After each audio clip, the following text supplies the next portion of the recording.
जीवन में संघर्ष होना जरूरी है। हानि इसलिए जरूरी है कि हानि ना होगी तो लाभ का मजा ही ना आएगा।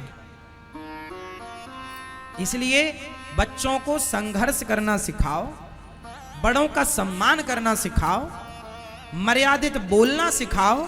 आपके बच्चों के पास बड़ी बड़ी डिग्रियां होंगी लेकिन बोलने का ढंग नहीं है कि बड़ों से कैसे बात की जाती है, तो फिर डिग्रियों का करेंगे क्या हम? जब बड़ों से बात करने की तमीज नहीं है तो क्या बात करें फिर, आपसे बताओ। इसलिए संस्कार देना भूल मत जाना साहब, बड़ा नुकसान होगा। अपनी बेटी को संस्कार दो, बेटों को संस्कार दो, अच्छे से बोलने का संस्कार, अच्छे से बात करने का संस्कार। घर में कोई मेहमान आए तो बच्चों के हाथ से भोजन परोसवाया करो। आजकल तुम्हारे बच्चों से भोजन परोसवा के देखना, इन्हें बनाना तो छोड़ो, परोसना नहीं आता। आप परोसवा लेना तुम्हारे बच्चों से भोजन, बाएं हाथ से परोसते हैं, बाएं हाथ से, बाएं हाथ से रोटी देते हैं। इन्हें ये नहीं पता मूर्खों को कि परोसना कैसे है। और ये गलती उनकी बिल्कुल नहीं है। आप मम्मी कुछ ना कर बेटी, कुछ ना कर, झूला झूल तू, कुछ ना कर बेटा तू झूला झूल, तेरा बाप कमा रहा है, कमा रहा, तू झूला झूल। समय से जिम्मेदारी दोगे बच्चों को तो बच्चों के कंधे मजबूत होंगे।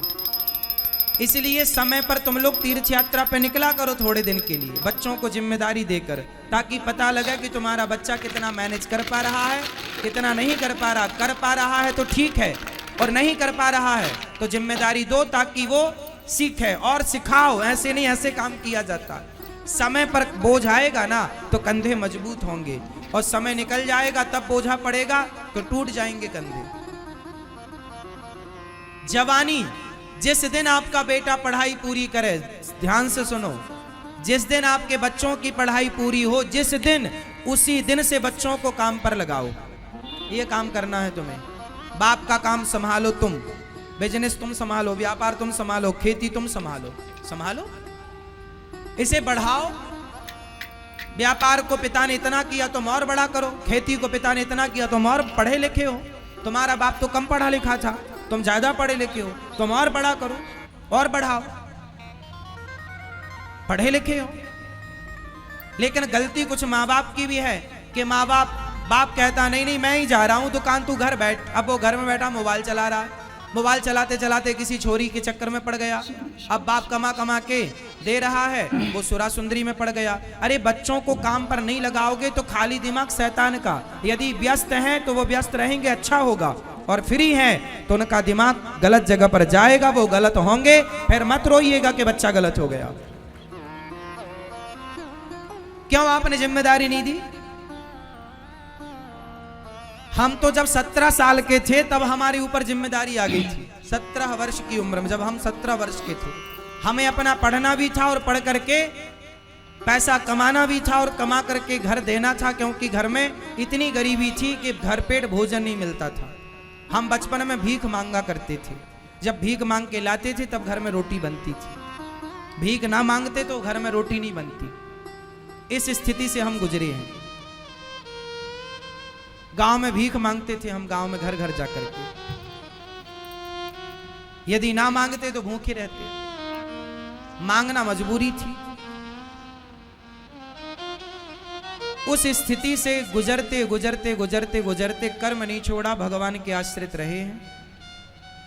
जीवन में कभी हार नहीं मानी, जीवन में कभी पलट कर देखा नहीं, कभी हमने ये नहीं कहा कि हम ये नहीं कर पाएंगे।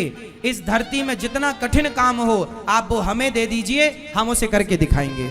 जो आपसे ना हो वो हम करके दिखा सकते हैं, क्योंकि हमारी डिक्शनरी में ना नहीं है। हमने अपनी डिक्शनरी से ना शब्द हटा दिया, हमसे नहीं हो पाएगा, हम ऐसा कभी नहीं कहते। हम सब कुछ कर सकते हैं, हमारी इच्छा शक्ति है तो हम सब कुछ क्या नहीं कर सकते? हम सब कर सकते हैं। और जितना हमें लगा कि करना चाहिए उतना भगवत कृपा ने कराया, बिहारी जी ने उतना कराया। जितने की जरूरत थी, जितने की थी उतना बिहारी जी ने कराया। हमने अपने दिमाग को, अपनी बुद्धि को सदा अच्छी जगह लगाया, अपने दिमाग को अच्छी जगह खर्च किया। बुरे कामों में बुद्धि नहीं लगाई कभी, बेईमानी में, गलत काम में बुद्धि नहीं लगाई। इसलिए संघर्ष मुझे अच्छा लगता। यदि मैंने बचपन में भीख ना मांगी होती ना, तो आज मैं इतना मजबूत ना होता जितना मजबूत हूँ। मेरे जीवन के स्ट्रगल ने, मेरे जीवन की मुसीबत विपत्ति ने मुझे बहुत मजबूत किया। मैं हर हालात से लड़ सकता हूँ, हर हालात से मैं लड़ सकता हूँ। मैं कभी घबराता नहीं हूँ। कितनी भी चुनौतियां आए, अरे अब क्या चुनौतियां आएंगी, जितनी आनी थी खूब आई और खूब मैंने उनका डट के सामना किया। हमारे जीवन में जितनी चुनौतियां आई, मैं उतना मजबूत होता गया। मैं हारा नहीं, क्या नहीं आया। अब आप सोचिए कि जीवन में जीरो से आदमी भीख मांगने से जो आदमी चला हो, क्या चुनौतियां नहीं आई होंगी। आपको क्या लगता है साहब, भिखारियों का कितना अपमान होता है। इस संसार में हर अपमान को मैंने सहा। भिखारियों को लोग क्या नहीं कहते, मुझे भी लोगों ने क्या नहीं कहा, क्या नहीं सुना मैंने, क्या नहीं देखा मैंने। समाज ने सम्मान भी दिया है और समाज ने दो बातें सुनाई तो हमने उनसे सीखा भी। हमने पलटकर किसी को जवाब नहीं दिया, हमने पलटकर किसी को गाली नहीं दी। सब देखते चले आए, देखते, पलटकर जवाब नहीं। हर सुख दुख हानि लाभ उतार चढ़ाव अपना पराया सब देखा। इसलिए मैं आपके बच्चों से, मैं आपसे कहूंगा कि आप भी अपने बच्चों को ना ज्यादा लग्जरी जिंदगी मत दीजिए। लग्जरी जिंदगी में बच्चा खोखला होता है। आप किसी को बस बिठा दो, आप काम मत कराओ। बढ़िया एसी की हवा मिल रही है, खाने को पकवान दे दो, एसी की हवा दे दो, घूमने को गाड़ी दे दो। जो आदमी 10 साल तक एसी की हवा में बैठ लेगा, बढ़िया गाड़ियों में घूम लेगा और बढ़िया पकवान खाएगा, वो खोखला हो जाएगा। मजबूत होने के लिए ना भूखा भी रहना पड़ता है। मजबूत होने के लिए नंगे पांव दौड़ना पड़ता है, दौड़ना पड़ता है। बच्चों को मजबूत बनाओ साहब, एसी की हवा में बिठाने की जरूरत नहीं। बच्चों को लग्जरी जिंदगी बाप ना दे।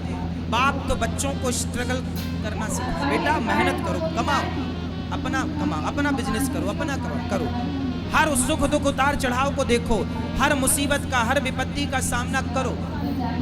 पता लगेगा ना कि विपत्ति पर आप क्या, आपका रिएक्शन क्या है, आप कैसे रिएक्ट करते हैं, आप झेल पाएंगे कि नहीं। पहले जो राजा बनता था ना, बाप जो राजा बनता था तो बाप पहले उसे भेजता था, जा जंगल पहले शेर का शिकार करके ला। बेटा शेर का शिकार करके लाएगा तो बाप राजगद्दी में बिठाएगा, क्योंकि बाप ये भी तो देखना चाहता है ना कि मेरा बेटा मेरे मरने के बाद ये प्रजा की रक्षा कर पाएगा कि नहीं। जो खुद की रक्षा नहीं कर पाया शेर से, वो प्रजा की क्या रक्षा करेगा। इसलिए पहले के राजा लोग शेर का शिकार करते थे, इसलिए ये दिखाने के लिए प्रजा को कि देखो मैं तुम्हारी रक्षा कर सकता हूँ। एक सबसे बड़ा जान पक्षी होता है जिसे बाज कहते हैं। बाज के बारे में मैंने डिस्कवरी चैनल पर सुना। मैं पहले जब टीवी देखता था ना, जैसे आपके बच्चे लोग टीवी देखते हैं ना, मैं पहले टीवी देखता था। अब तो टीवी देखने का समय नहीं है, वर्षों से मैं अब टीवी नहीं देखता। पहले बचपन में मैं बहुत टीवी देखता था, लेकिन टीवी में मैं डिस्कवरी चैनल देखता था। हमारे घर में 2009 में तो टीवी आई पहली बार। 2009, अभी 23 चल रहा है ना, 2009 में हमारे यहाँ टीवी, हम दूसरों के घर में टीवी देखने जाते थे। जब रामायण आती थी, महाभारत आता, तब हम दूसरे गांव में जाते थे टीवी देखने, नदी पार करके। अभी दो आप लोगों के घर में टीवी कब आई? आपके घर में टीवी कब आई? किस सन में?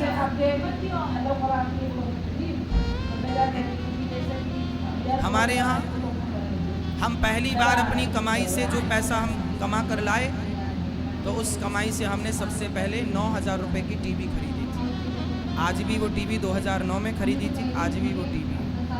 बचपन में हम गैया चराने जाया करते थे ना, तो हम जूता नहीं था हमारे पास, नंगे पांव खेतों में गैया चराते थे। पिताजी से जब 1 महीना तक रोज कहते थे जूता दिलाओ, जूता दिला दो, अब जूता दिलवा दो। पाँव के छाले दिखाते थे, देखो कांटा लग गया। तब पिताजी जूते दिलाते थे। क्या करें, तब लगता था पिताजी नहीं दिलाते, पर अब पता चला कि पिताजी के पास पैसे ही नहीं थे। उस समय 50 रुपए के जूते आते थे, जो खेत में किसान लोग पहनते ना, वो वाला जूता।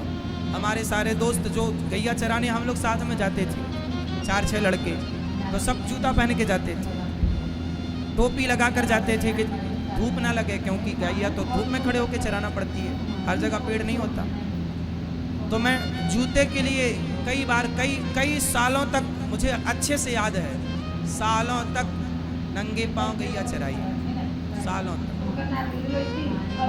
10-20 कांटे तो पांव में लगे रहते थे, पता ही नहीं चलता था। पैदल चलने की इस तरह आदत हो गई थी कि पैदल ही चलने की आदत थी। 10-20 किलोमीटर भी पैदल चलाओ तो पैदल चल लेंगे, ऐसे पांव हो गए थे, मट्ठर पांव हो गए थे। चलते चलते खेतों में, पत्थर में नंगी पांव थे। हर उतार चढ़ाव को हमने देखा। एक पक्षी होता है, वो बाज उसको कहते हैं। बाज की जो मादा होती है ना, माँ, जब बाज की मादा बच्चों को, जब वो गर्भवती होती है और उसे जब पता लग जाता है कि अब मेरे बच्चे होने वाले हैं, तो बहुत ऊंचे पेड़ पर जाकर के वो घोंसला बनाती है। तो वो घोंसला कैसे बनाती है, नीचे वो कांटे रखती है, बबूल के कांटे, मतलब बड़े कांटे का संग्रह करती है। बाज की मादा कांटे रखती है और कांटे के ऊपर थोड़ी सी घास ला के डाल देती है। उस घोंसले में फिर अपने बच्चों को जन्म देती है, और जब उसके बच्चे से अंडे देती है, फिर अंडों से जब बच्चे निकल आते हैं, बच्चे थोड़ा 10 दिन के 20 दिन के हो जाते हैं, तो वो क्या करती है, अपनी चोंच से पकड़ के सारी घास हटा देती है। और जब बचते हैं कांटे, अब क्या बचे, कांटे बचे, तो कांटे में उसके बच्चे ना यहाँ वहाँ भागते हैं और बार बार चुभते हैं उसके बच्चे को कांटे। किसी ने पूछा बाज से, क्यों नहीं मादा, क्यों बाज की मादा, मतलब क्यों तूने ये क्यों इतना कष्ट दिया अपने बच्चों को, ये ज्यादा घास और क्यों नहीं रखती, बच्चों को थोड़ा सुख मिलेगा। बाज की मादा बोली, ना, मैं अपने बच्चों को सुखी नहीं करना चाहती। यदि ये आज सुखी हो जाएंगे तो भविष्य में रोएंगे, इसलिए मैं कांटों के घोंसले में इनको पालती हूँ, ताकि अभी से इनको कांटा चुभेगा तो दर्द को अभी से बर्दाश्त करने की क्षमता पैदा होगी, मजबूत बनेंगे। क्योंकि इस धरती का सबसे खतरनाक श्रेष्ठ पक्षी है बाज। श्रेष्ठ पक्षी की माँ है बाज की मादा, और उसके बच्चे क्या बनेंगे। बाज जब शिकार करता है ना, तो बड़े बड़े जानवरों को भी पकड़ के उड़ जाता है, इतना बड़ा होता है बाज। जानवर फड़फड़ाता है वजन के कारण, वो बाज को भी नीचे गिरा लेता है। तो मादा कहती है, हर स्थिति में मेरे बच्चे सुखी रहें, इनके पंख, इनके पांव, इनकी चोंच, इनका शरीर इतना मजबूत हो कि हर तूफान का ये सामना कर पाए। एक बाज की मादा अपने बच्चों को कितना मजबूत बनाती है। और आप लोग अपने बच्चों को जूजू बनाते हैं। आप लोगों का एक सेंटेंस बहुत गलत है। आप लोग क्या बोलते हैं, महाराज जी मैंने बहुत दुख उठाए हैं, पर मैं नहीं चाहता कि मेरे बच्चे दुख उठाएं। ये गलत सेंटेंस बोलते हैं। क्यों ना उठाएं बच्चे दुख, बच्चों को, बच्चों को छोड़ दो। आप जाओ बेटा, 1000 रुपए कमा के लाओ, जाओ। एक करोड़पति आदमी था, एक बहुत बड़ा उद्योगपति था, उसका बेटा पढ़ करके विदेश से आया। उसके पिता की हजारों करोड़ की फैक्ट्री थी, हजारों करोड़ का टर्नओवर था, काम था। लेकिन जब उसका बेटा पढ़कर आया तो बाप ने बेटे से कहा, बेटा जाओ तुम 10,000 रुपए कमा के लाओ। बाप के पास करोड़ों है, पर बेटे को भेजा, जा 10,000 कमा के ला। और सुनो, हमारे इस क्षेत्र से नहीं, बाहर जाओ। अब बेटा पढ़ा लिखा 10,000 कमाने गया। बाजार में आप जाइए 10,000 कमाने, कितने धक्के खाने पड़ेंगे, कितनी लाइनों में लगना पड़ेगा, कितना इंटरव्यू देना पड़ेगा, कितने घन पीटने पड़ेंगे, तब कहीं जाकर तुम्हें 10,000 की नौकरी मिलेगी। क्या नहीं करना पड़ेगा। उस बेटे ने जाकर के पिता की बात मानी और काम उसे मिला कहीं, अपने से कमरा लिया, अपने से बनाया, खाया, मजदूरों के साथ रहा। जहाँ भी उसने 10,000 महीने भर में उसने कमाए, ले जाकर पिता को दिया। पिता ने अब अपने बेटे को पकड़ा और अपनी उस कुर्सी पर बिठाया जहाँ वो हजारों करोड़ का मालिक था। अब उसे हजारों करोड़ का मालिक बना के बिठा दिया। लोगों ने कहा आपने अपने बेटे के साथ ऐसा क्यों किया?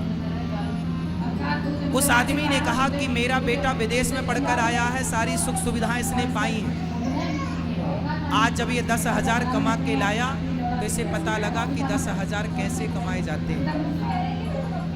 आम आदमी क्या होता है, आम आदमी की जिंदगी क्या होती है। इसलिए इस फैक्ट्री में जो 1000 मजदूर काम करते हैं, अब ये मेरा बेटा उन मजदूरों का सम्मान करेगा, क्योंकि ये जानता है कि 10,000 की कीमत क्या है। अब ये सबकी रिस्पेक्ट करेगा।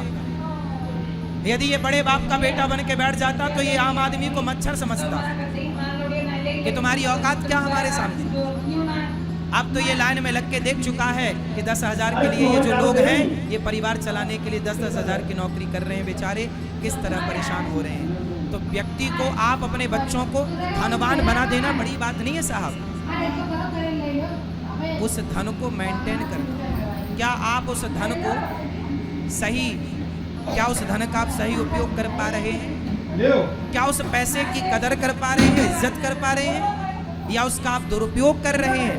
आपके बच्चे आपकी कमाई का, आपके पैसे का दुरुपयोग ना करें, बस इतनी सी बात है।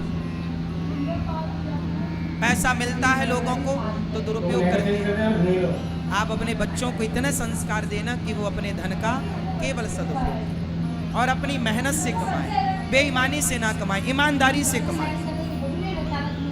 मेरा तो सिंपल सिद्धांत रहा है, मैंने कभी किसी के साथ बुरा नहीं किया आज तक। मैंने हर परिस्थिति का डटकर सामना किया, लेकिन मैंने कभी किसी का बुरा नहीं किया, किसी के साथ छल नहीं किया साहब। मैंने 1 रुपए का छल नहीं किया। मुझे हर पल हर दिन याद है, मैं भूला नहीं। मैं कोई स्कूल में इतना ना पढ़ पाया, मैं कोई यूनिवर्सिटी में इतना ना पढ़ पाया जितना मेरी जिंदगी ने मुझे पढ़ा दिया, मेरे समय ने मुझे पढ़ा दिया, मेरे जीवन की स्थिति ने जो मुझे पढ़ाया है ना, वो कोई यूनिवर्सिटी नहीं पढ़ा सकती। मैंने एक बार अपनी घटना सुनाई थी। देखो जीवन में एक मेरे साथ घटना, मैं पढ़ने के लिए 5वीं क्लास तक मैं 8वीं तक ना 7वीं तक सरकारी स्कूल में पढ़ा हूँ। हमारे गांव में 5वीं तक स्कूल था, दूसरे गांव में फिर 10वीं तक स्कूल था। मैं वहाँ पढ़ने जाता था। एक बार हम दूसरे गांव में गए पढ़ने के लिए, वहाँ से छुट्टी हुई 4 बजे, हम लौटे तो वहाँ से ना 2 किलोमीटर गांव था, तो बस चलती थी तो हम लोग रुक जाते थे, बस आएगी बस में बैठ के जाएंगे। बस में पीछे लटक जाते थे, किराया ना देना पड़े। बच्चे तो बच्चे होते हैं, हम भी उस तरह की मस्ती करते थे।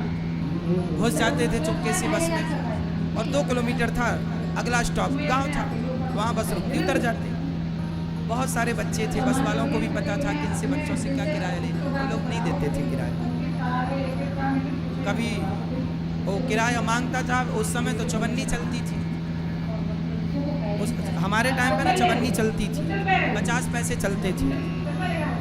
पंजी भी चलती थी, हमारे समय पे पंजी 5 पैसा चलता था। पंजी की एक गोली आती थी मीठी वाली, चूसने वाली, 1 रुपए की 20 गोली आती थी। हम लोग ले आते थे, जेब में भर लेते थे, चूसते रहते थे। हमारे टाइम पे पंजी की गोली आती थी।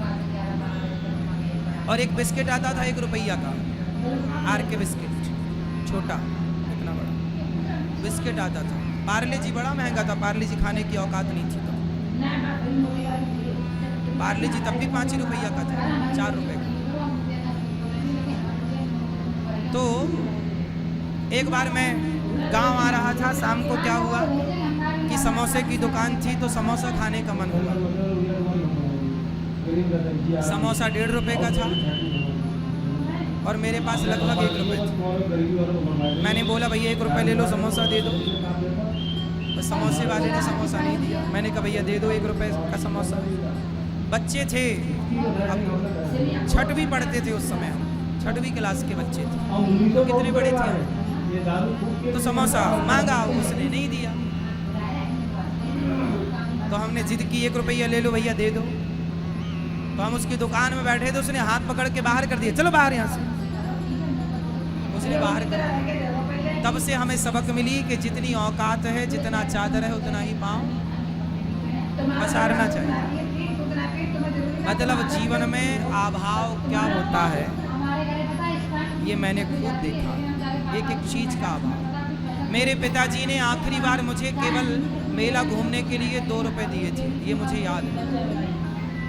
मैंने अपने पिताजी से पैसे नहीं मांगे, जब से होश संभाला उसके बाद कभी पैसे नहीं मांगे पिताजी से। जो जो शौक था उसे फिर अपनी कमाई से पूरा किया, कोई बोझ नहीं बना मैं अपने बाप पर। आपके बच्चों से इतनी प्रार्थना करूंगा, अपने बाप पर बोझ मत बनिए बस। कामयाब बेटा वही है जो अपने बाप पर बोझ ना बने, वो कामयाब बेटा। आप सफल व्यक्ति हैं। सफल व्यक्ति कौन होता है? सफल व्यक्ति उसे मान लेना चाहिए। बताइए सफल व्यक्ति कौन है आपके हिसाब से? किसे आप कामयाब मानते हैं? फटाफट बताइए। कामयाबी की परिभाषा आपके हिसाब से बताइए। सबसे पूछूंगा, तैयार रखना परिभाषा, शुरुआत आपसे। कामयाब व्यक्ति आप किसे मानते हैं? आप बताओ चश्मा वाले भैया, कामयाब व्यक्ति आप किसे मानते हैं? हाँ? दिन भर का हो, निर्भर, सेल्फ डिपेंड हो, ठीक है। आप बताओ सेल्फ डिपेंड की भी कोई परिभाषा करके बताओ, हम बताएंगे फिर। भैया आप बताओ, दादाजी बताएंगे कामयाब व्यक्ति आप किसे मानते हैं? क्या है, कौन है कामयाब आपके हिसाब से? चलो अब मैं बता देता हूँ, समय कम है आप लोगों से पूछने का। जो मैंने अभी तक जाना, मेरी उम्र का तजुर्बा है, अब ये परिभाषा कहीं लिखी नहीं है, मैंने अपने से तैयार की है कि भाई जो मुझे लगा, मैंने, हो सकता मेरा मानना गलत हो तो आप इसे सही कर सकते हैं। मेरा मानना है कि जो व्यक्ति अपने पिता पर निर्भर नहीं,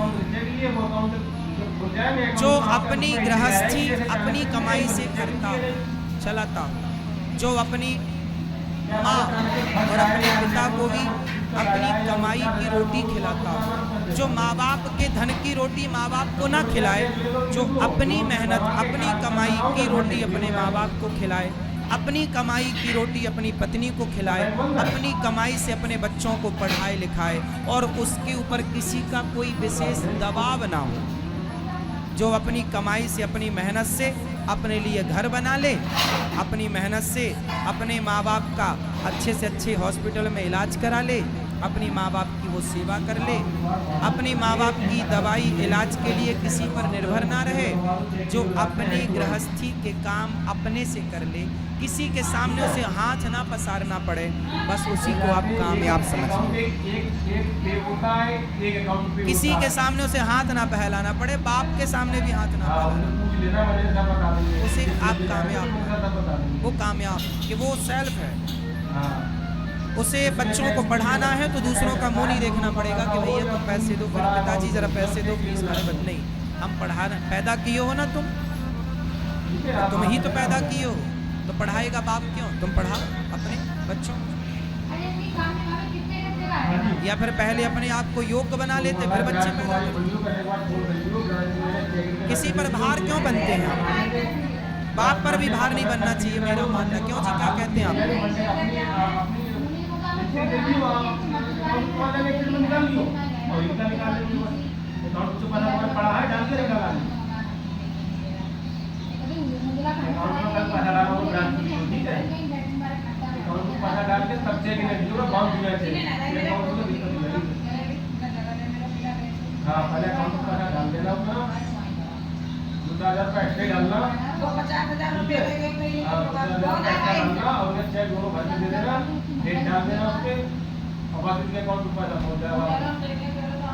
मंडे को आप इनके हिस्से निकाले, अपना स्टेटमेंट निकाले, इनका स्टेटमेंट निकाले।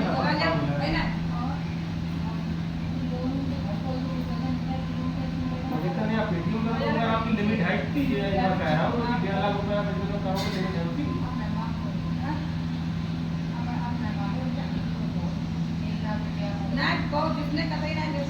चलो जैसे इच्छा बता